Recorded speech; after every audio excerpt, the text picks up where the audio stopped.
Hey everyone, in this episode we're going to discuss the film Acrimony. We're going to talk about what we think of Tyler Perry's newest film, our thoughts on Taraji P. Henson's performance, and more. This is episode 28 of the Reel-ists podcast.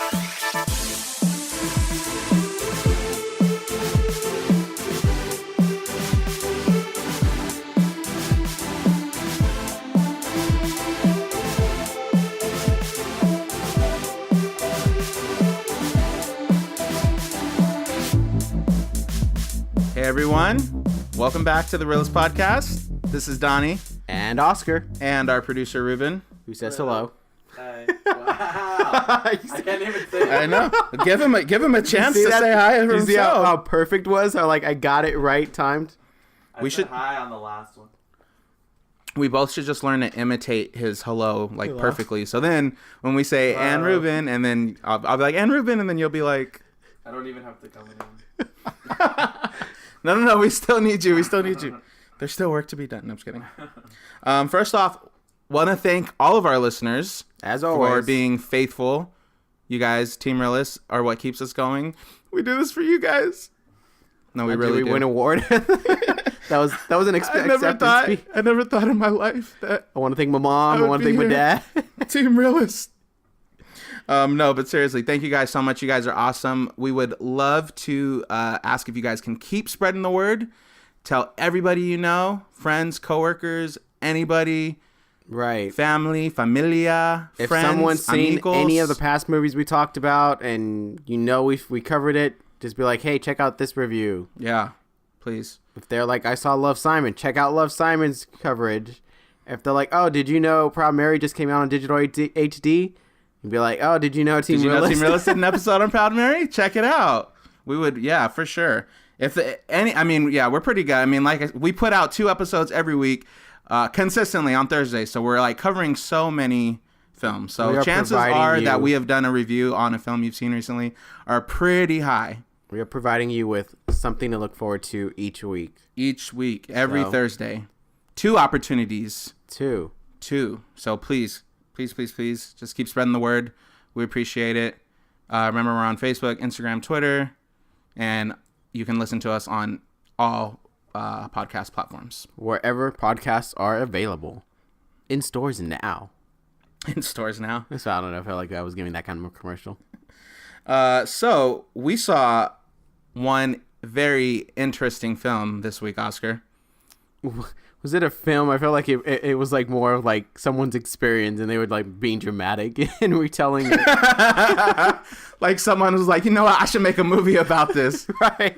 Pretty much. So it was Tyler Perry's latest film, Acrimony. I keep wanting to say alimony. I don't know why. I could see that. I struggled at first. I was like, alimony. What is it called? Or acronym. Acrimony. Acrobatics. But no, the film is Acrimony starring Taraji P. Henson. So I'm just going to give you guys a rundown of what happened because of this woman's story. This is what happened. Let me tell you what happened. Spoiler alert, by the way. But you trust me. Let me just say, before you go into it, let me just say, if you don't want to see this movie, we got you covered right here. We're going to give you a rundown of this story. I mean, I think they should go see it still. I'd see it again. No, I'm just saying, even if it wasn't on their list to see it. Oh yeah. This is a story you just got to listen to. Yeah, it's all right. So this is what happened. Taraji P. Henson plays Melinda. Basically, she's in college. She falls in love with this guy. This guy is great looking and nice and charming and everything she thinks she wants and needs in life. He basically is trying to invent this battery that it's never been built before, and he's trying to hit big with this idea, and that's gonna bring him millions. But he kind of needs someone to financially support him, which is kind of what she does.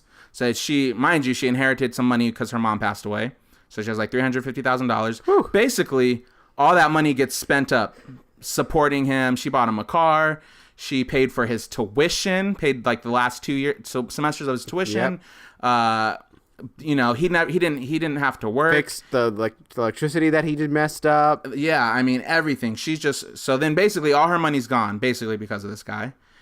because he's working on his invention. Yeah. And then she gets him. Then they get into debt. So like 18 years later, they get married. Yeah, they're married. They get married, and she had doubts about it, but she still married him. Her sisters told her, "Don't marry him.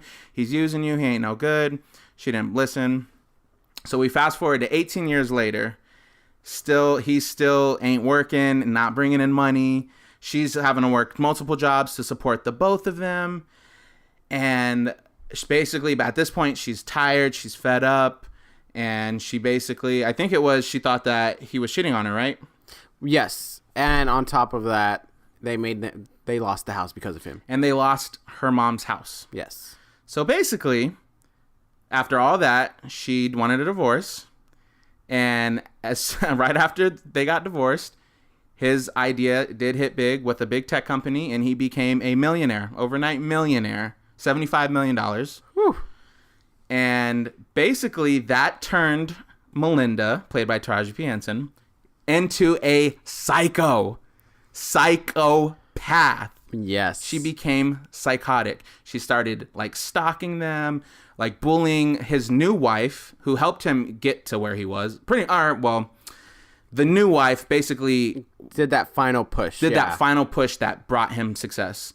So Melinda starts online bullying her, starts doing crazy things like stalking him, destroying like the harassing her wedding dress, like messing up the wedding dress, dress, to sue, all these crazy things. Basically, she gets a restraining order, or they put a restraining order against Melinda. But add the thing though. What did she get from him though? Oh yeah, all right. Okay, can't forget this. So after he did become a millionaire, after he did get all these millions of dollars, he came back to Melinda and said, "I know." You whatever, blah, blah, blah. I will always love you.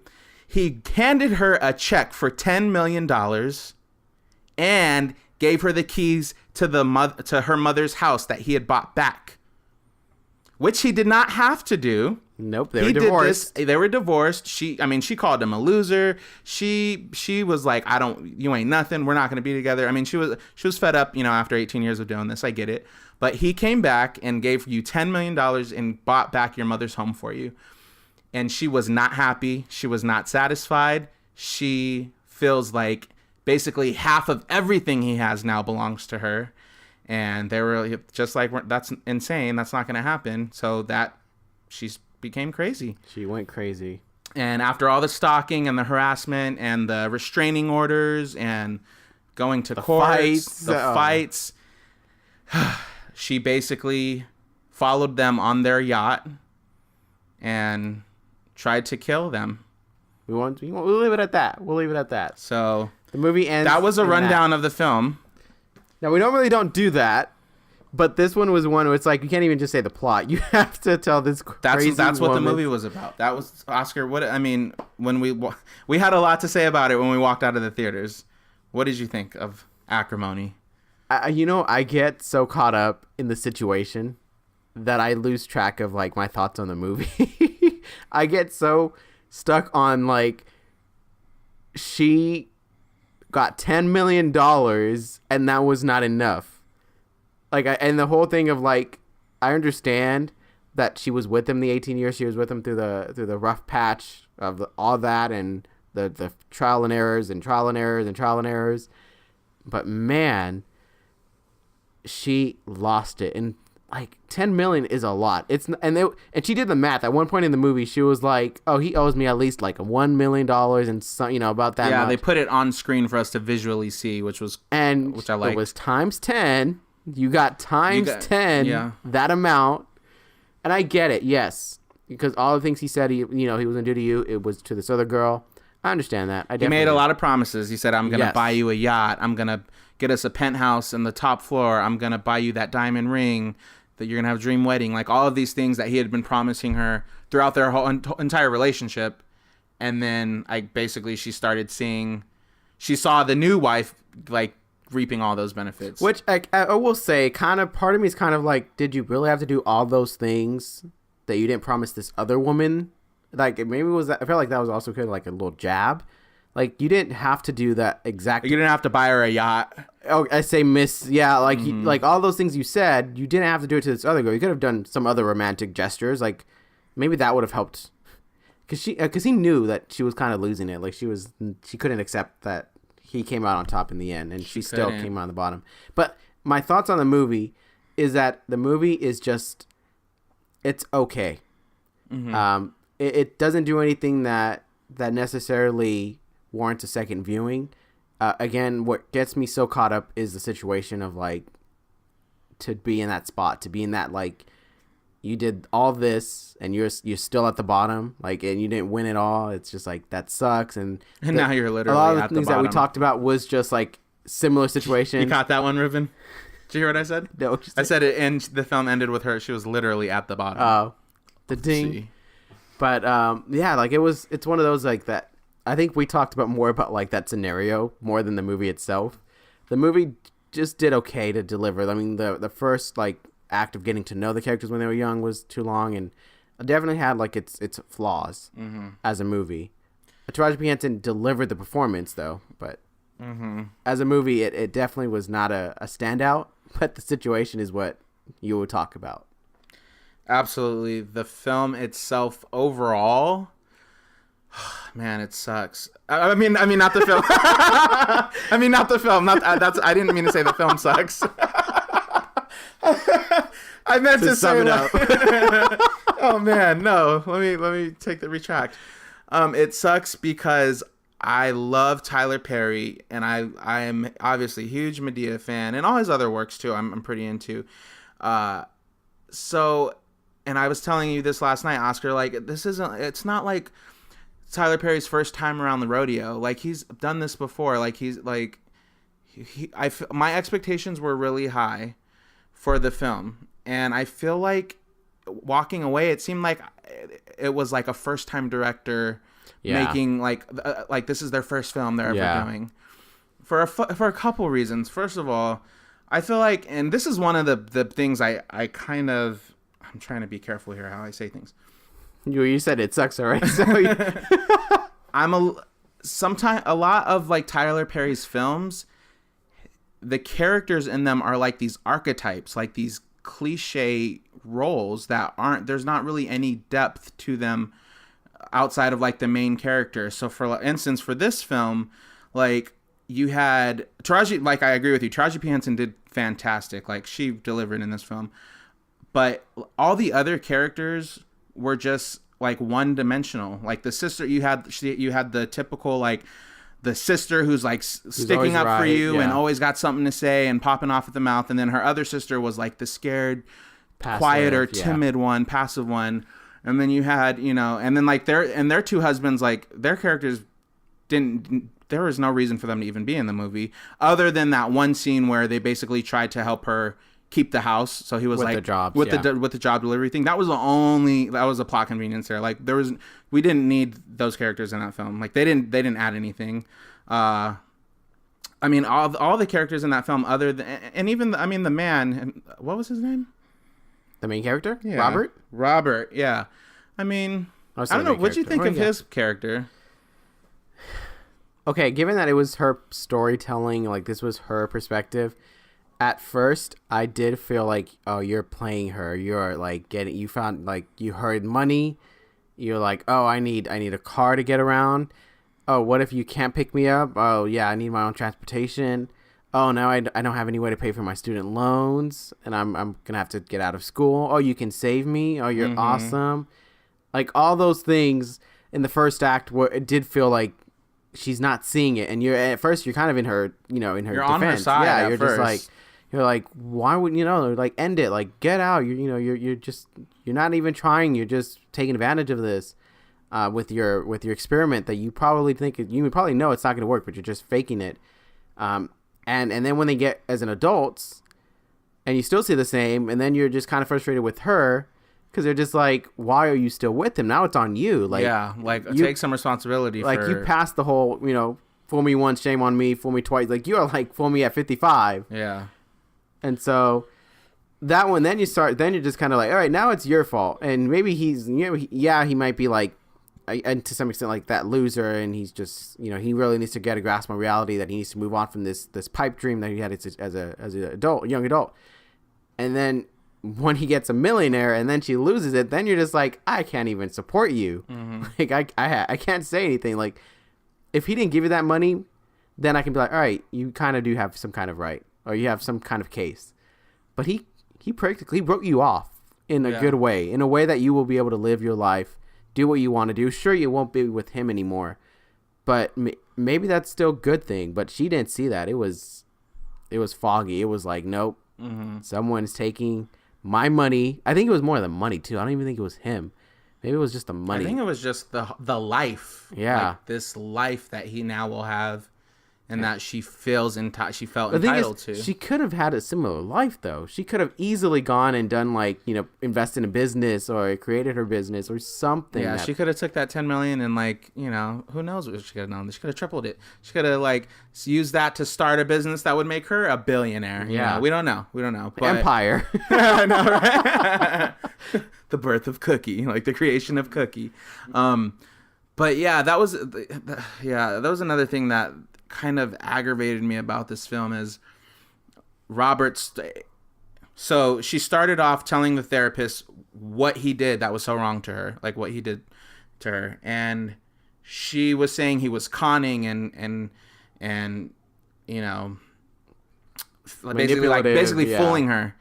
And she fell for it. You slightly get that a little bit in the beginning when he's like with the whole car thing and what if I don't have a ride, or with the tuition payments. Yes, you do kind of get that a little bit, but by fast forward to them as adults, and yes, he's like relying on you financially for everything, but at one point it's still not.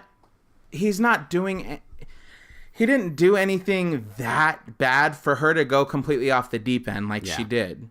Yeah. So when I look at the character, I'm seeing like Robert at the beginning of the film, he's like, because he's kind of, he's a nice, she says that he's nice. He comes off nice and charming and blah, blah, blah. But I feel like he really is like a nice, caring, charming guy. Yeah.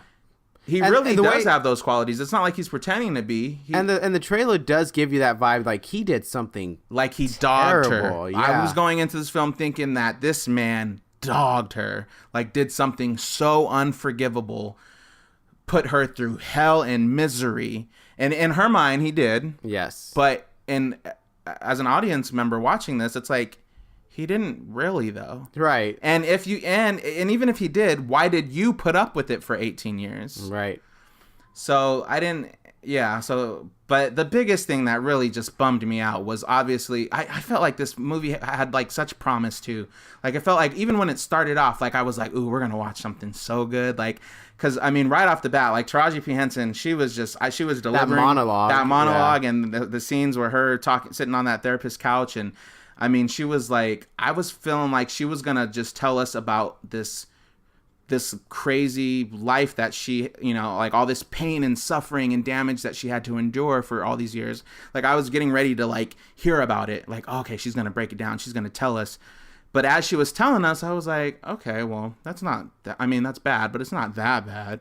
The trailer made it seem like this was gonna be like just an evil, bad man, and he wasn't. And he wasn't. So that was like misleading. He was just like hooked on a pipe dream. Like he was just really thinking like this battery is life. Like this is his reason on earth is to create this battery and change the world. And So but there are many moments where you're just like, are you really, like when the first like when the first proposal of buying his idea for $800,000, which at first we were like, that's enough for the house. Like, go for it. Like, we were like, you can buy the house back. You can have a little extra money to do something. And he didn't. And he was like, no, I believe. And it's like, okay. Yeah, no, this movie definitely is one where it's like, personally, I don't know about you guys. I reacted watching this movie. I was like, what are you doing? I was like, no. I was like, okay, no. I was like, he's gonna leave the job. He's gonna do this. So it did get me riled up. It is entertaining, but I think you really have to watch this with others to comment together. Yeah, I think that's the fun of it too, is like watching it with people and like, are you serious? Did she really just do that? Yeah, because there were times where both of us would look at each other and be like, I would not. I was like, he turned down $800,000. You know what I would do? Like, we both have those like same kind of looks. But yeah, this is definitely one where it's the performances isn't the issue. No, it's the material. It's the material. It's It really didn't. unfortunate. It didn't make an interesting case. It was a tragic tale, but it wasn't a tragic tale that we sympathize for the character in the end. Like, it would be different if we couldn't understand and be like, you know what, I would probably do that same thing. But it went total off. Totally. To the point where you're just like, all right. And it's like, so she ended up, because towards the end of the film, the therapist was like, have you ever heard of borderline personality syndrome or disorder? So she's like, so basically they're telling the audience that she has borderline personality disorder and she's slightly off, slightly crazy. But I feel like those signs would have showed up prior to all of that. Which we didn't see. Because the thing is, they did so much setting up when they were young in college, and they just jumped straight to 18 years later. Like, those should have been signs throughout the relationship that they should have shown if you really wanted us to, understand this character has been like this the entire time. Mm-hmm. But they didn't. Yeah. So that's why it didn't make sense for once we get to the third act, and she's like, showing up on the yacht with a gun and then swinging an axe and like just completely so dramatic and so over the top. I felt like it's like you're bringing in like now like Misery and Psycho and like it's just, like kind of like, or Obsessed, like that crazy, it didn't make sense. Yeah. It didn't make sense. And that's what was like my biggest like pet peeve about this. Like you started off, she was pissed and angry and bitter. And we got that, and we wanted to understand why, but we ended up not siding with her. It just didn't make sense. Yeah, and you said it too, but it is disappointment that this is not Tyler Perry's first movie. But it felt so. There was so many the CGI. So there were there's like two scenes. They were like Melinda and Robert were walking like by the harbor or the marina by the water, and it was completely CGI. Like you can tell. And I'm just like, this is not a Marvel movie. First of all, like, why are we like digitally putting that in? Like, you guys couldn't find a real harbor or a real marina to go walk by. Like, I don't get that. Yeah. Another scene that was bad CGI was when Robert married his new fiance or his new wife Diana, and the background that they were. Oh, it was all water and blue and perfect. I don't understand that. Do you have any like suggestion as to why that based off of when we went to go see this with Ruben and Justin, and Justin mentioned that it was shot in like 8 days or something like that. Like it was shot very short, so maybe they saw it when they were editing and they were like, "Oh damn, this looks ugly or this doesn't look right," and they were like, "Okay, we need to fix this." I can only assume it's that. I can only assume it's to the point where it's like, we don't have much time. We need to do something, aka Superman's mustache. Just saying. Yeah, but that wasn't even as bad as this one. I mean, this was like, it was just bad. Yeah. So that was very disappointing. That's practically all we really have to say on that. It was a big disappointment. The story of this woman, it's like one that I would gladly have like a whole hour discussion about like being in that situation of like you had $10 million, right, and you still like went and made it worse, and yeah, it was bad. I don't even Ruben, do you have anything to add? I feel like me and Oscar are just like, it was such a disappointment and we hated this and blah, blah, blah. I mean, you kind of are on I'm on the same page. Yeah, see, he ain't got nothing to say. We covered everything. I mean, yeah, everything I would say, I would just reiterate what you guys would say. I feel like the only thing that is a good thing in this is that it did develop its characters that we needed to know. I felt like we did get enough of Robert and Melinda. Yeah. It wasn't like we didn't know them enough and stuff. Yes, we missed a big portion of their lives, but I believe their romance. I believe that relationship they had in the beginning. And I still believed, even 18 years later, like, that's still, like, that's a lot of people's relationships in life. You know, they just been together so long that they just stay together. They don't really necessarily try to make it work, or they don't really try to find the love or spark anything anymore. It's just more like, I spent my whole life with you and you ain't leaving my side kind of thing. Right. And I get that. And I could see, and we were kind of talking about it last night, like, when you've invested so many years with someone and, basically, like, whether you guys help each other out to be better people, or one person, puts a lot of effort into making the other person a better person, and then you guys go your separate ways, and then somebody comes along to reap all those benefits that you've been putting in for all those years. I can understand. That's like, I'm sure a lot of women or a lot of people feel like that. I get that in relationships, but just that doesn't justify everything she did, you know? Yeah, exactly. That's the thing. And it just goes back to, and like, he tried to make amends by writing you a check and by buying back the home. Like, he accepted, yes, they're not going to be together, but here's something I can do for you. Here's what I can give you because you were there for me all those years. That's where I really, like, when she was, that's where I really was just like, man, this film, you got some nerve. Yeah. Film. Acrimony, you got some nerve. Because you get a $10 million check and you got your mother's home back. Like, those are the things that you were, like, pissed about. If there's any other small positive we can pull from, I would have rather the film just ended right there. Yeah. Like, after she got the money in the house, and maybe, you know, we would have saw, like, yeah, she could have been still feeling a little bitter about it. Right. And felt a certain way, but she goes on with her life and he goes on with his life. I would have preferred that to the film to end right there, wrap it up right there. Yep. Than to. Yeah, why'd you have to kill him? Yeah. Which we don't even know. If Which we don't really know if she. We know she died, or we think she died. It looked like she died. She died. Yeah, she died. But him, we're not sure.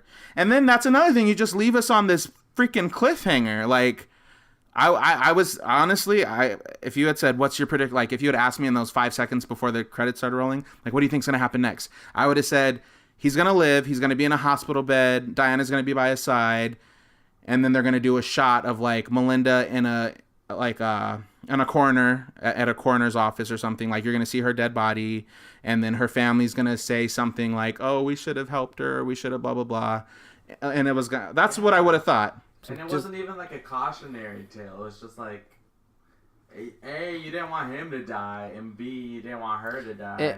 It was an so it's like there was no the end didn't really justify anything. You're No. like, Yeah, the why end. did she have to die? And I didn't even feel like, oh my gosh, she struggled.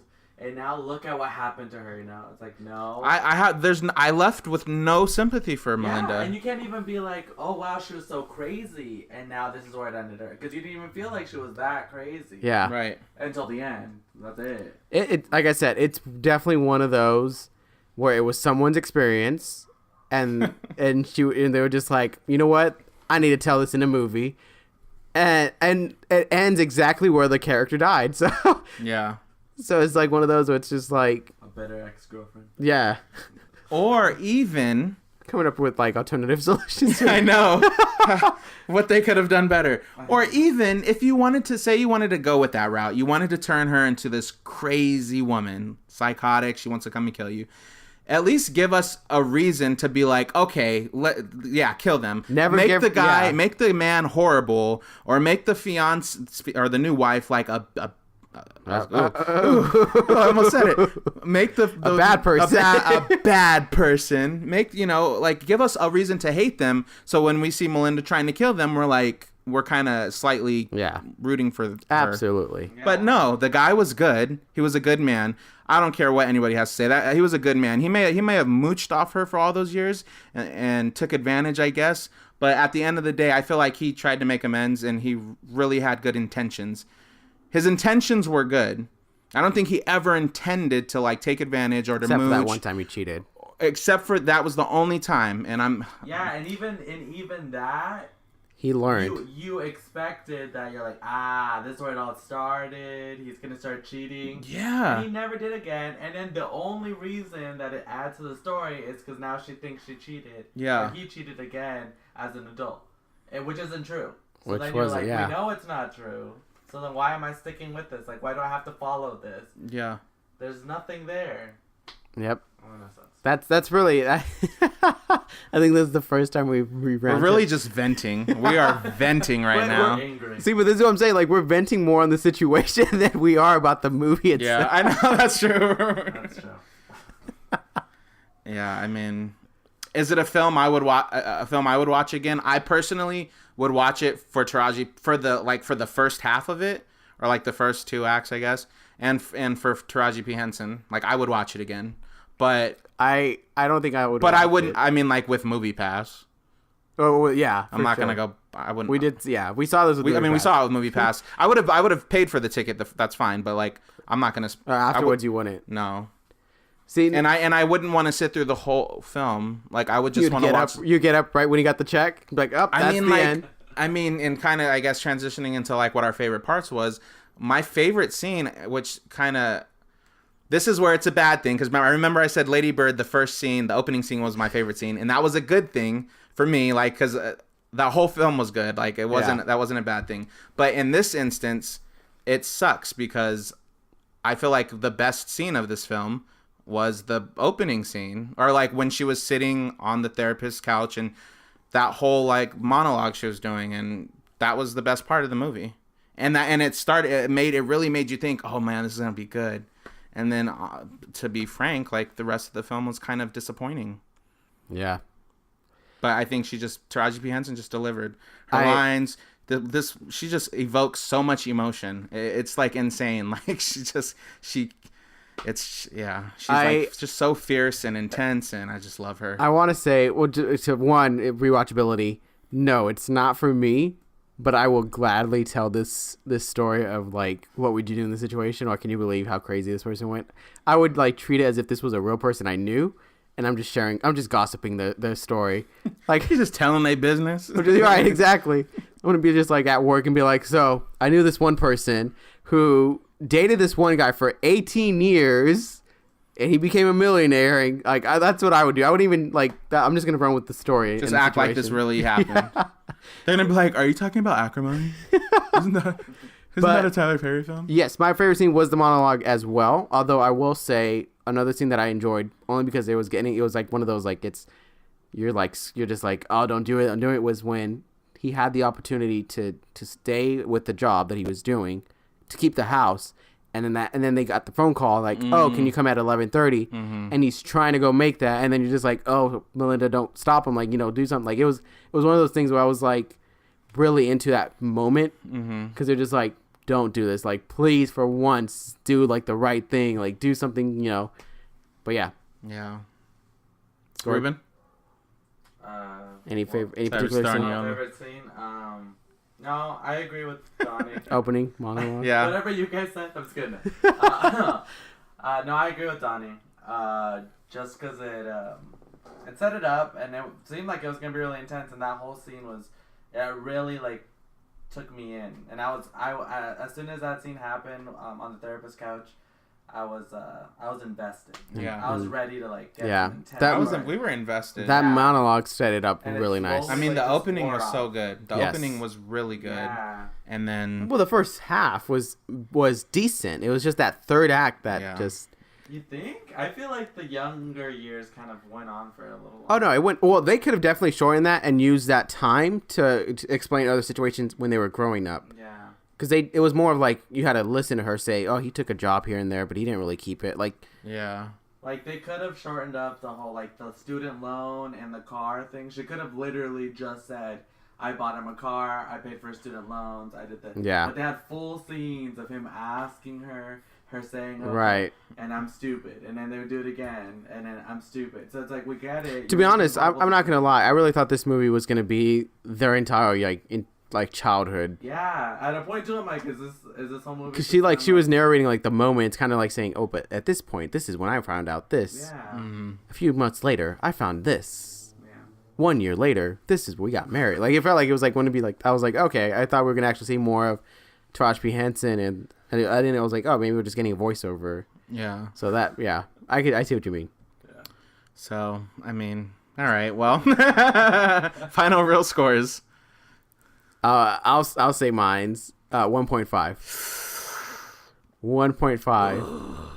It's a very, very fun story to talk about, and that situation is very fun to share. But as a movie, it definitely it just failed on levels that I had expectations for. Not even necessarily high expectations, but I did want just a good drama story that was going to intrigue me, and I thought Tyler Perry can deliver on those kinds of things. Because I've seen it in the past, he does deliver, and he normally does have a good message or a meaning to this. But this one was just more of like, maybe someone who told him this story, and he was like, I got to make this movie. Like, that's what I feel like it was. And the things we pointed out, small things that added up, the third act, a lot of those things just, it doesn't deliver a great movie experience. It just delivers a story that we want to talk about, a situation we want to talk about. But that's not the movie. That's not good. Yeah. Side note, sorry. all those little definitions that came up throughout the whole movie. Oh, Yeah. acrimony They and literally meant nothing because there was no correlation. It was Like, just you kind would of- read it and you're like, oh, what's gonna happen? Because this word's like describing, like. it was trying They to were just like foreshadow. themes of Yeah. the And throughout the movie, they but never lived up to that Right. word ever. At least now we know. No words ever lived up to. At least now we I know also what am, acrimony I'm is. just not big on that whole. Yeah, I don't like. But aesthetically, I didn't like. Yeah. But I didn't think they were necessary. I'm like, why? Right. calling The it- first one, fine, because I didn't know what the word acrimony meant. Yeah. And I was gonna, Yeah. right before it came on screen, I swear I was gonna turn to Oscar and go, do you know what that word means? And then the definition came up. Yeah. So then I was like, okay, I got it. Yeah. Like, that's cool. But then they kept doing it. They did it for like 4 other words throughout the And film. then they would have words like rage and. They had deranged, and I'm like, I know what that word means. I don't need a Webster definition for that one. I got it. Yeah, but then she never did anything that really defined that. Yeah. Yeah. So, yeah. Okay. What's your score, Donnie? You know what my score is. Do I? Based on how we score films, what do you think it is? A 2.5? No, not a 2.5. It's a 2. Oh. I'm a little nicer. Like I said, I mean, it started off pretty strong, and the first half of it was good, and I mean, I wasn't expecting this to be like the movie of 2018, like Tyler Perry's best work to date, but I was expecting a solid film, a very solid film. Yeah. And I was a little disappointed. I'm not mad. I'm just disappointed. We should just end the podcast right there, and exactly that's how the movie was. Right. It was like no wrap up. Like, It was huh? So, yeah, I mean, for those reasons, I mean, and then just the aesthetics, like the bad CGI, and the material just wasn't super strong. Like I said, mentioned, like some of the characters that just didn't seem like they needed to be in the film, or were just one dimensional, or were just just I mean, archetype of characters. to tie it into our premise of like real life aspects. This is one that third act is not. I really have a tough time believing that would be a very common thing people do. No. The first half, yes, believing this is the person for you, and sticking it through the rough patches.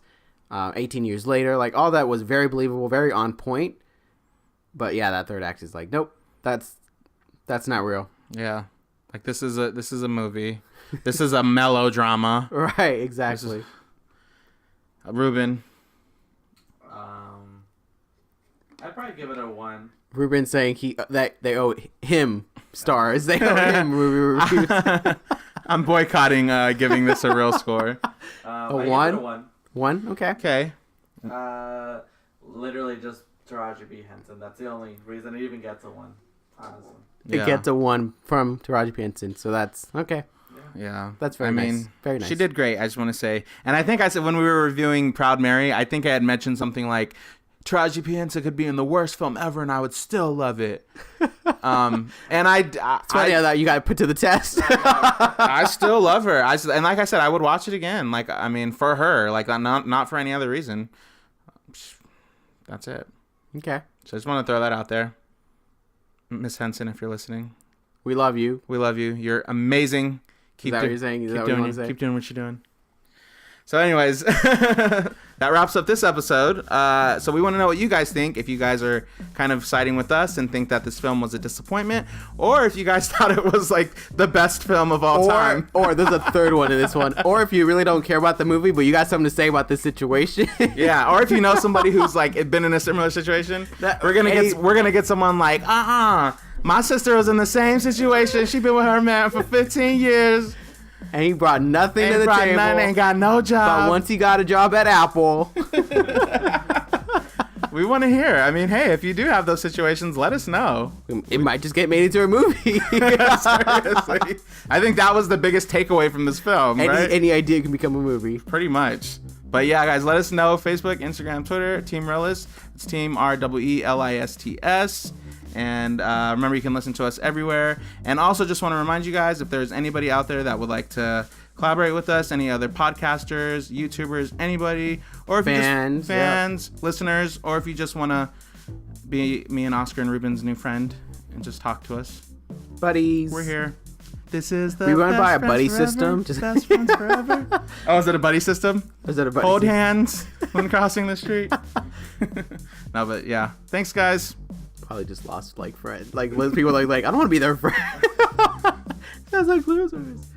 Are you gonna add that? You can cut that out. Sorry, I thought we were done. It was just pretty abrupt. Okay. Oh. We're leaving. Bye everyone. Just leave it like that.